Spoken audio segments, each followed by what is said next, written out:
আম্বিয়ারি আলাইহিমুস সালামগণ বড় বড় নবীরা এখানে নামাজ পড়িয়েছে।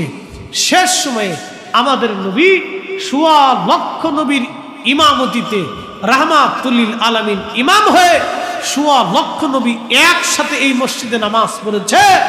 এই মসজিদকে নিয়ে যারা আজকে যুদ্ধ করতেছে ওরাই হচ্ছে বর্তমান জমিনের শ্রেষ্ঠ মুজাহিদ।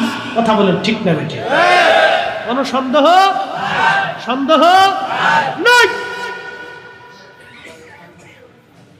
মুহতারাম উপস্থিতি, আল্লাহ আমাদেরকে বাইতুল আকসা ফিলিস্তিনের মুসলমানের পক্ষে থাকার তৌফিক দিক বলেন আমিন। প্রিয় উপস্থিতি, উজাইর আলাইহিস সালামকে আল্লাহ রাব্বুল আলামিন ১০০ বছর পরে জিন্দা করলেন, সন্তানদের মাঝে গেলেন, তাওরাত লিখে দিলেন। তিনি সেই উজাইর আলাইহিস সালাম এই মসজিদের ইমাম ছিলেন।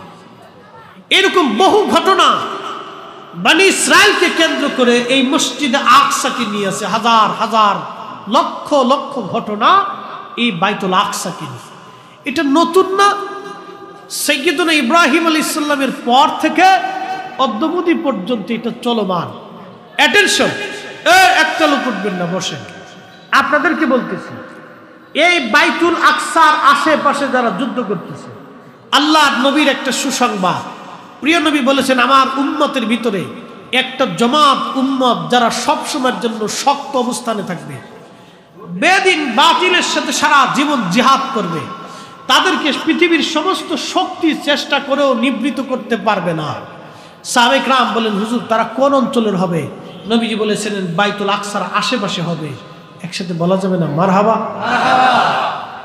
সারা পৃথিবীর শক্তি তাদেরকে ধ্বংস করতে পারবে না। ইসরায়েলের প্রধানমন্ত্রী বিনিয়ামিন নেতানিয়াহু বলছে, হামাসকে চিরতরে আমরা ধ্বংস করব। ওরা যে অহংকার করেছে, আপনি অপেক্ষা করতে থাকেন, ওদের অহংকারের দিন শেষ হবে, ওরা এই জমিনে ধ্বংস হবে, মুসলমান আবার প্রজ্বলিত হবে, কালেমার দাওয়াত বুলন্দ হবে, আজানের ধ্বনি ফিলিস্তিনে চলতে থাকবে, বাইতুল আকসাতে নিয়মিত আজান ইকামত নামাজ হবে। এটি আমাদের বিশ্বাস। শত শত হাজার হাজার হাজার হাজার বছর ইতিহাসে আমরা দেখেছি এই মসজিদকে নিয়ে যুদ্ধ।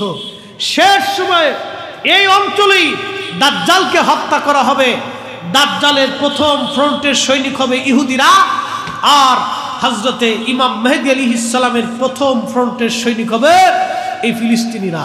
একসাথে জোরে বলা যাবে না মারহাবা? কষ্ট হচ্ছে আপনাদের? তাহলে আপনারা কি দাজ্জালের সৈনিক হতে চান না ইমাম মাহদী? ইমাম মাহদী রাসূলুল্লাহর বংশ হবে।